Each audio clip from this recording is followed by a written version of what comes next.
झनपलिया Jersey गोरू निपाल्या दुगला झनपलिया Jersey गोरू निपाल्या दुगला पाल्या गुरु वेद लक्षणा श्री भद्रस नसला पाल्या गुरु वेद लक्षणा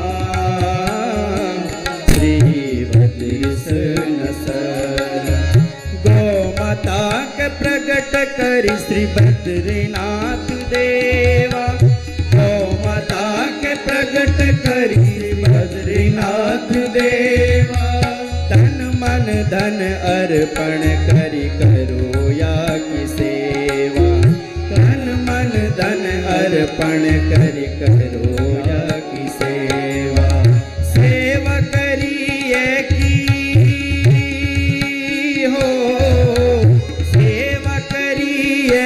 लोक परलोक बनाला पाल्या गुरु वेद लक्षणा श्री बद्रीस नसला पाल्या गुरु वेद लक्षणा श्री बद्रीस नसला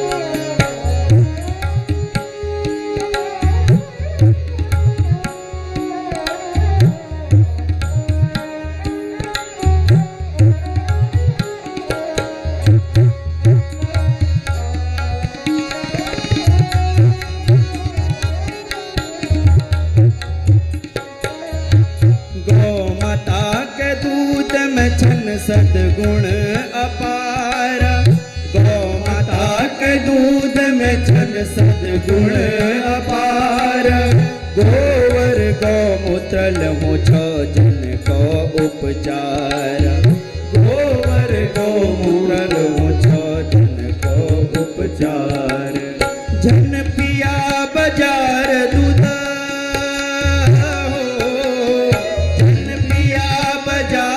दूध पराग अमूल पाल्या गुरु वेद लक्षणा श्री बद्रीस नसला पाल्या गुरु वेद लक्षणा श्री बद्रीस नसला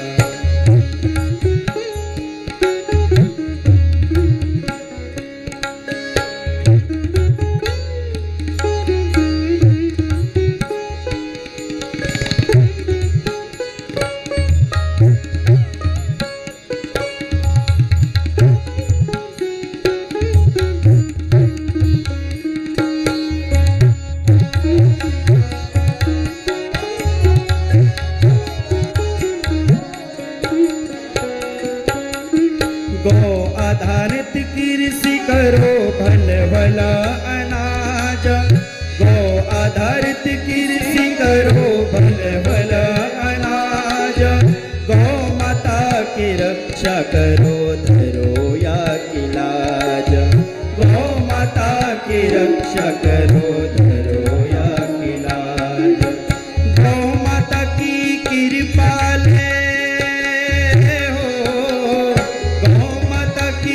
कृपाले कुल हमारा कर जाला पाल्या गुरु वेद लक्षणा श्री बद्रीस नसला पाल्या गुरु वेद लक्षणा श्री बद्रीस नसला 33 कोटि देवों को गौ माता में वास 33 कोटि देवों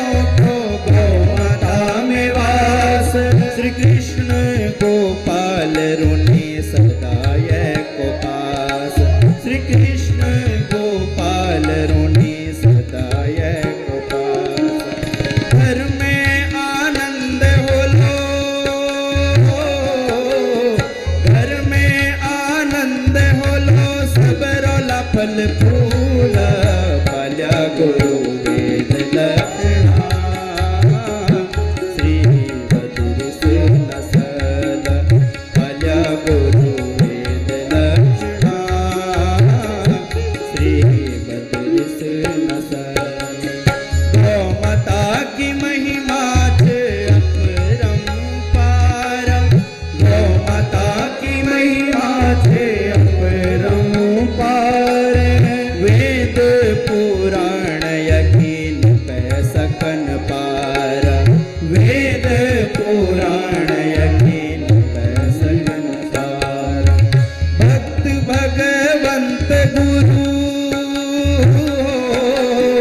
भक्त भगवंत गुरु संतों की पुकार पाल्या गुरु वेद लक्षणा श्री बद्रीस नसल पाल्या गुरु वेद लक्षणा श्री बद्रीस नसल जन पालिया जर्सी गुरु ने पाल्या दुगल जन पालिया जर्सी गुरु ने पाल्या दुगल पाल्या गुरु वेद लक्षणा श्री बद्रीस नसल पाल्या गुरु वेद लक्षणा श्री बद्रीस नसल बद्रीस नसल बद्रीस नसल गौ माता की जय।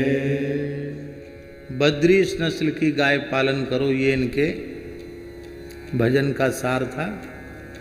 ये बद्रीस नस्ल उत्तराखंड की सबसे प्राचीन नस्ल है और स्कंद पुराण में लिखा है कि बद्री काश्रम से बद्रीनाथ से उत्तराखंड की सबसे प्राचीन नस्ल है और स्कंद पुराण में लिखा है कि बद्री काश्रम से बद्रीनाथ भगवान के श्रीअंग से ही 77 गाय प्रकट हुई। कितनी? उस तीर्थ का नाम है गो निष्क्रमण तीर्थ। क्या नाम है? गो निष्क्रमण तीर्थ। उससे 32 गाय प्रकट हुई, स्कंद पुराण में वर्णन है। आज पर्वत क्षेत्र की वह अत्यंत प्राचीन गाय विलुप्त होने के कगार पर है।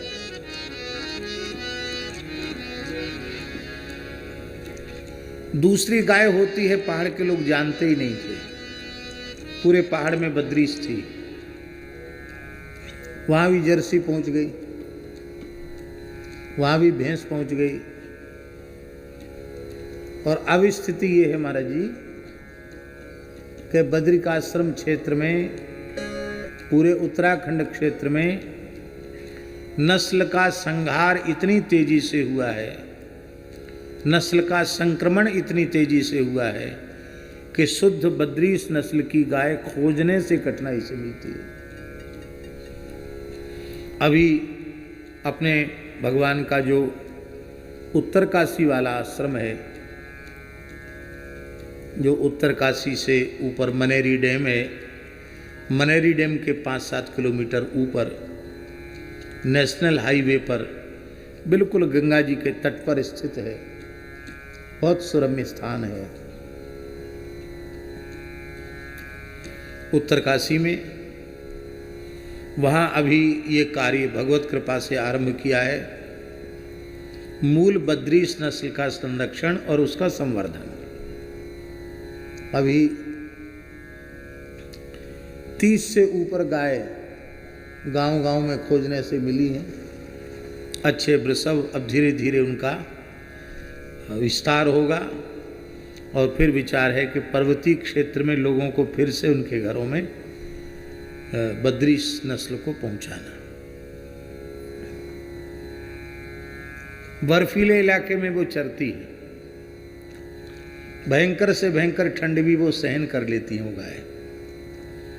गंगा जी का जल पीती हैं, झरनों का जल पीती हैं और दिव्य औषधियों को चरती हैं। दूध उनमें बहुत कम होता है, ज़्यादा से ज़्यादा कितना दूध होता है पूरे दिन में? पूरे दिन में 1.5 से 2 लीटर दूध यदि दे दिया तो सबसे उत्तम नस्ल की वो दुधारू गाय है। पर यहाँ की मैदान का गाय का 10 लीटर दूध भी 1 लीटर दूध की बराबरी नहीं कर सकता, इतने अधिक औषधीय गुण उसमें हैं। वहाँ के एक सरकारी अधिकारी वो कह रहे थे कि महाराज जी, यहाँ बद्रीस गाय का जो घी है, वो घी को हम लोग जो बहुत बड़े विशिष्ट राजनयिक लोग आते हैं, प्रधानमंत्री, गृह मंत्री, मुख्यमंत्री, इस रैंक के जो बड़े लोग आते हैं या विशिष्ट अतिथि आते हैं, उनको हम लोग थोड़ा सा गिफ्ट के रूप में, उपहार के रूप में बद्रीस गाय का घी देते हैं। आपको सुनकर आश्चर्य होगा, 15,000 रुपये लीटर कीमत है उसकी। कितनी है? घी की एक बूंद घी कंडे की अग्नि पर डाल दो, इस पूरे वातावरण में सुगंध फैल जाएगी। आज हम जो गायों को चारा दे रहे हैं उसमें भी केमिकल है, क्योंकि वही भूसा आ रहा है जो यूरिया और रासायनिक खादों से जो खेती हो रही है, वही भूसा आ रहा है, उसमें भी रसायन है। हरा आ रहा तो उसमें भी रासायनिक छिड़काव हो रहा है, कीटनाशक का प्रयोग हो रहा है। पर वहाँ वे गायें केवल विशुद्ध औषधियों को ही चर रही हैं और अत्यंत प्रदूषण मुक्त वातावरण में वे औषधीय चारा चर के और चल फिर करके वो दूध उत्पादित कर रही है। गाय तभी स्वस्थ रह सकती है जब उसको थोड़ा चलने को मिल जाए। इसलिए गो शब्द की व्युत्पत्ति जो शास्त्रों में है, गच्छति, जो चलती है, उसको गाय कहते हैं। गाय का चलना आवश्यक है।